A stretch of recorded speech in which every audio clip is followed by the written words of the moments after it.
Assalamualaikum warahmatullahi wabarakatuh. Waalaikumsalam warahmatullahi wabarakatuh. Alhamdulillah ya, pada hari ini kita bisa bertemu ya secara online. Semoga semuanya dalam keadaan sehat dan sehat walafiat ya, sehat jasmani dan rohani. Karena yang Ibu tahu gitu ya, ada beberapa yang mengalami penurunan gitu ya, penurunan di kesehatan mental ya. Manusia ini sebagai makhluk atau masyarakat sosial ya. Ya, nggak apa-apa, Dek. Off cam. Jadi kita butuh lah ya bersosialisasi. Banyak tugas ya, Dek ya? Oh iya. Oke, gimana caranya supaya nggak suntuk, nggak bad mood atau nggak lelah gitu ya? Ya harus bersosialisasi gitu ya. Kalian ada teknologi pakai Zoom bisa digunakan dengan teman-temannya berkomunikasi gitu ya. Nah, Zoom kemudian apa? Kalian suka pakai apa sekarang? Spotify atau apa? Itu masuknya software apa, Dek? Communication. Oke. Terus kategori atasnya lagi ada apa? Communication itu kan pembagian ya, software apa tuh atasnya? Application software. Apa? Application software. Iya, good. Great ya, application software. Oke, software sendiri terbagi menjadi berapa? Dua, Bu. Dua. Apa dan apa? Sistem operasi dan program application. Bukan. Kalau sistem operasi itu pembagian dari titik-titik software ya. Atasnya lagi, software terbagi menjadi Dua. Sistem software application software. Good. Sistem software dan aplikasi Sistem software dan aplikasi software. Oke, iya. Jadi kita akan membagi gitu ya. Pembagiannya adalah untuk software sendiri menjadi dua, yaitu ada yang kita sebut sebagai sistem software sama application software. Nah, yang sistem software terbagi menjadi dua lagi, gitu kan ya? Ya kan? Iya, Bu. Apa itu? Sistem operasi dan program utility. Oke, good ya. Ibu coba tulis-tulis dulu ya di sini ya. Nah, sudah kelihatan PPT Ibu? Sudah, Bu. Sudah, Bu. Ya, jadi merefresh materinya ya. Oke.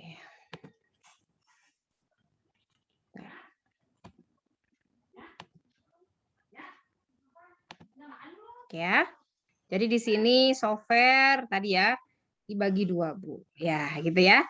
Ada yang dimaksud dengan sistem software, yang satu adalah application software. Nah, ini dibagi menjadi dua, sistem operasi dan program utilitas. Application software dibagi menjadi berapa, Dek? Jadi 4, Bu. Kategori yang pertama? Bisnis. Atau kalau di bukunya yang sekarang disebut dengan productivity gitu ya. Nah, yang kedua kategorinya GM. ya, graphic and multimedia. Yang ketiga kategori Personal education. ya, personal. Yang keempat Communication. Tadi Zoom gitu ya, kemudian Skype itu salah satu contoh dari aplikasi komunikasi. Nah, untuk sistem operasi sendiri dia mempunyai fungsi. Contoh fungsinya apa? Bisa disebutkan, Adek?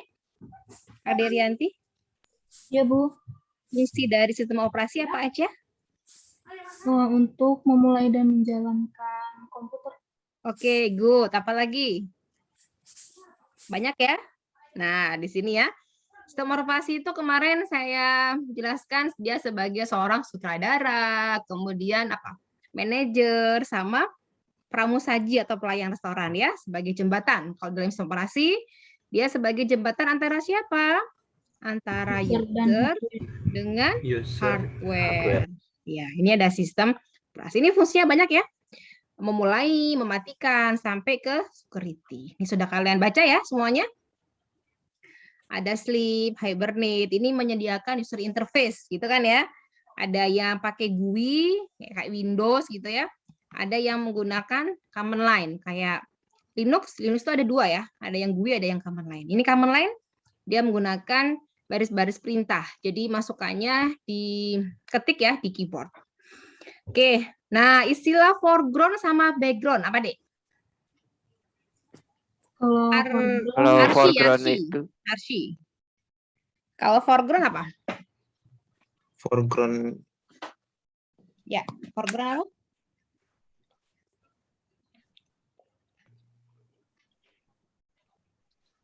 Halo? Saya nih lagi buka PPT.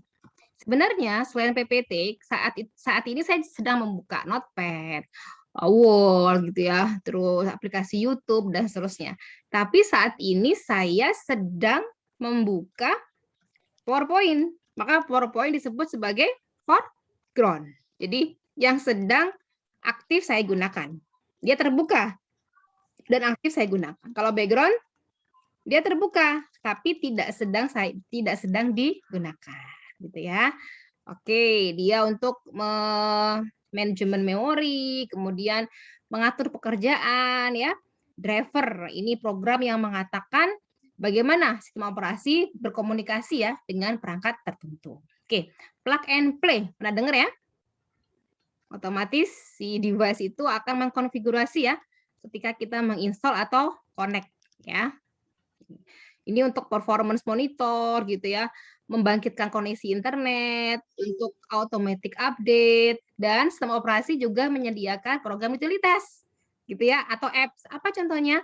File Manager, apa? Kalau kalian pernah pakai Windows Explorer ya. Nah, ini contoh dari File Manager untuk reorganisasi file ya. Jadi kita bisa meng-create folder, cut, copy, paste gitu.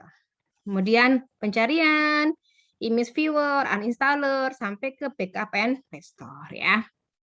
Oke, jenisnya. Oh sorry, sebelum ke jenisnya ada fungsi yang lainnya yaitu untuk apa? Keamanan ya, security. Oh dipasang username dan password. Jenisnya ada 3, desktop, server, sama mobile. Oke. Kemudian apalagi? Nah ini yang kalau Android, iOS itu masuknya ke mobile ya. Pertanyaan saya, pernah nggak kalian buka manual booknya handphone? Ada? Yang pernah buka manual booknya handphone? ada Bu, cuma kayak selembaran gitu Bu, lebih singkat.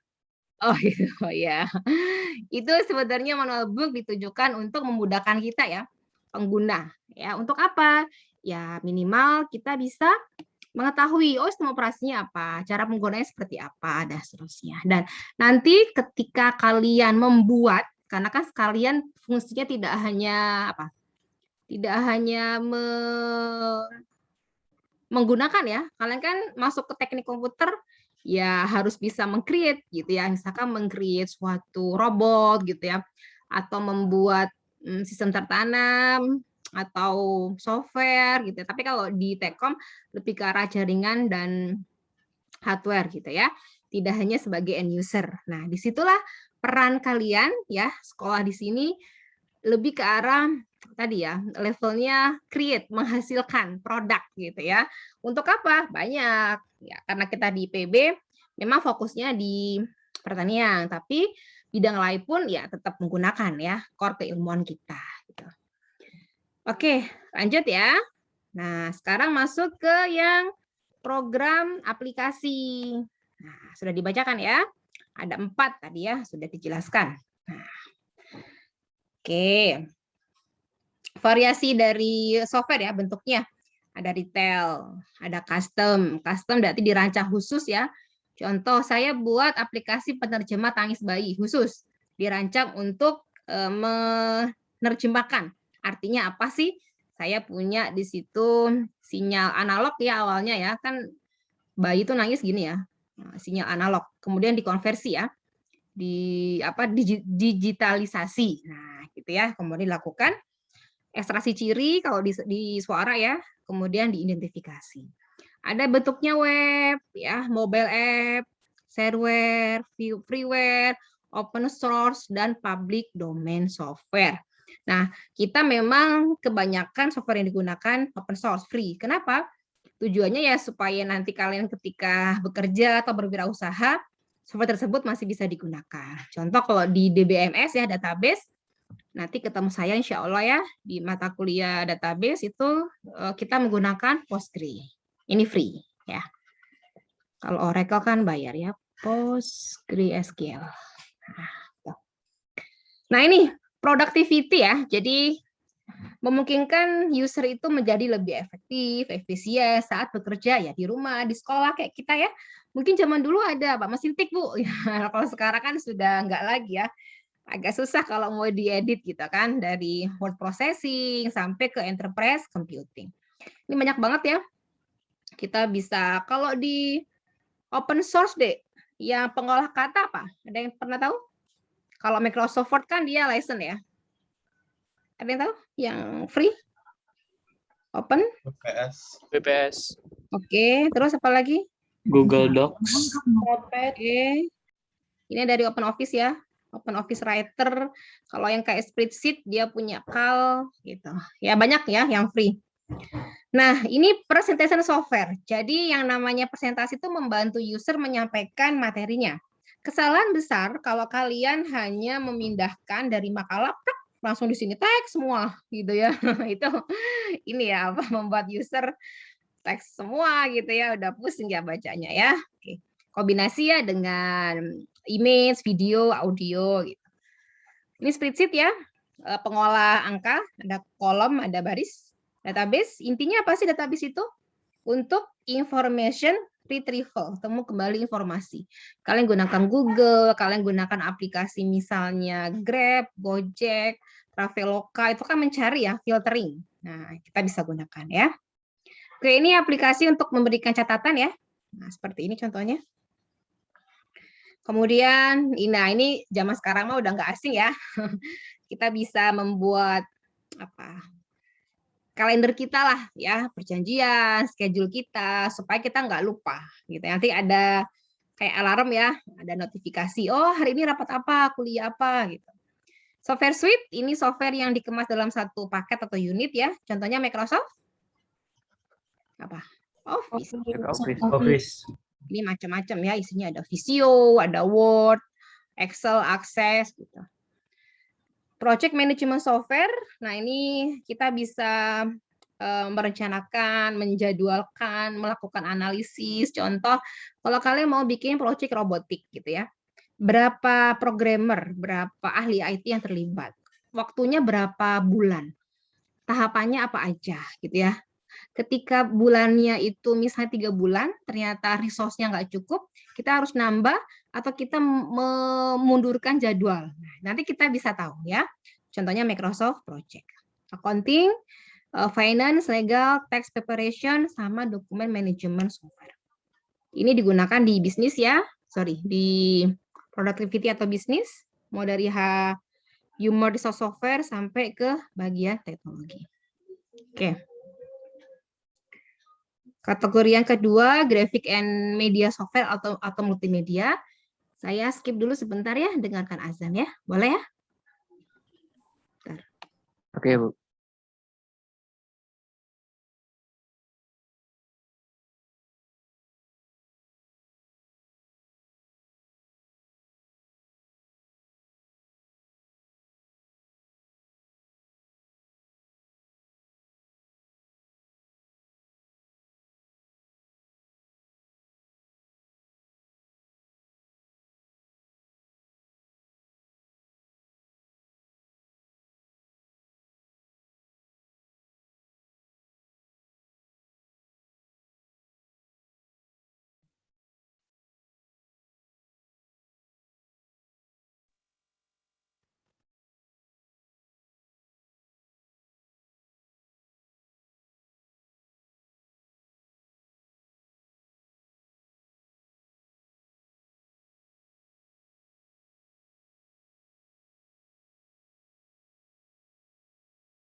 Lanjut ya, dikit lagi ya. Kan udah baca ya tadi ya.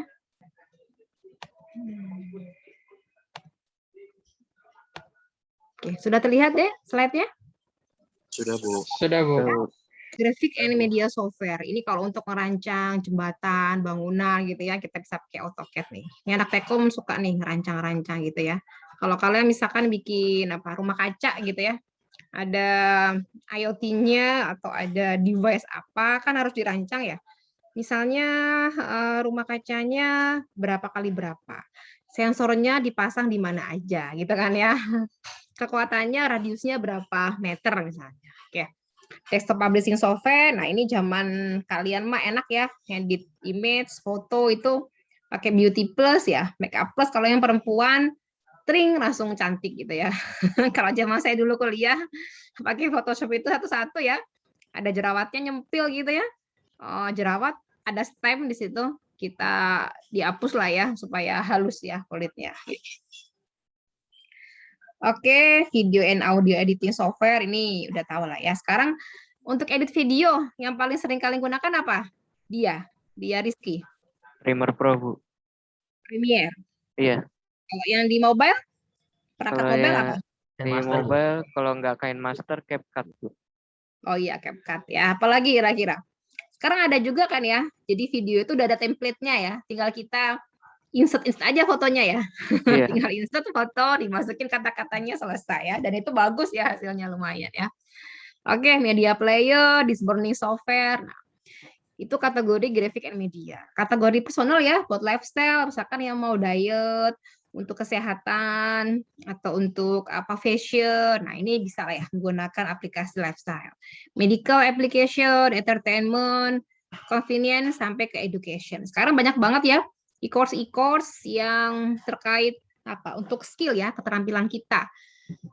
Misalnya kalian mau jago bahasa Inggris, ya udah les aja online. Sebenarnya pandemi ini ya ada plus minusnya ya. Jadi kita bisa dengan cepat ya. Jadi kita investasi di waktu, investasi di biaya ya.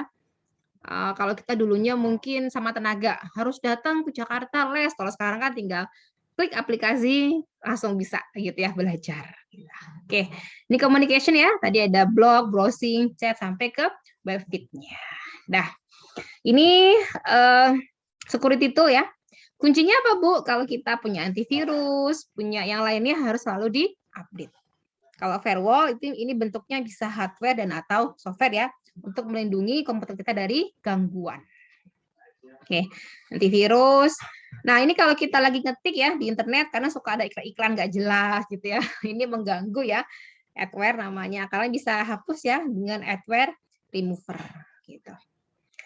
Oke, ini contoh-contoh yang keamanan ya, anti-spam, phishing filter, pop-up, and pop-under blockers, dan seterusnya. Banyak ya, ini tadi sudah ya dijelaskan sekilas. Nah, disk clean up ini untuk membersihkan ya, atau menghilangkan lah file-file yang nggak perlu lagi ya buat komputer kita. Disk defragmenter ini ibarat kita punya baju gitu ya, kadang kita naruhnya berantakan, akhirnya susah mencarinya. Nah, di hard disk kita itu gini. Ada track gitu ya, ada sektor dibagi-bagi seperti ini. Nah, kita ngetik nulisnya biasanya di sini misalnya, di sini gitu ya, macam-macam terus dihapus gitu kan, jadinya nggak rapi lagi. Nah, kita lakukan defragment atau analyze. Kalau di komputer kalian klik kanan ya, storage-nya itu nanti pilih yang ini properties ya, nanti pilih yang analyze atau defragment. Nah, itu ya untuk mempercepat akses ya. Backup to restore ini semua masuk ke kategori aplikasi ya untuk ya tadi melakukan manajemen sistem ya. Oke, sampai sini ada pertanyaan silakan. Saya buka diskusi. Halo. Aman? Dek, aman? Paham semuanya? Paham ya. Oke, kalau sudah paham. Aman, Bu. Sekarang pertemuan ke-3 ya. Ya, lanjut nanti pertemuan ke-4 tentang sistem unit ya. Pertemuan 7 nanti kita kuis ya. Kuisnya ditaruh di Evita. Oke, cukup ya dari saya. Semoga ada manfaatnya. Kalau ada yang mau ditanyakan, boleh kita diskusi di grup WA. Ya, saya tutup. Terima kasih. Assalamualaikum warahmatullahi wabarakatuh. Waalaikumsalam. Waalaikumsalam warahmatullahi wabarakatuh. Terima kasih ya semuanya ya.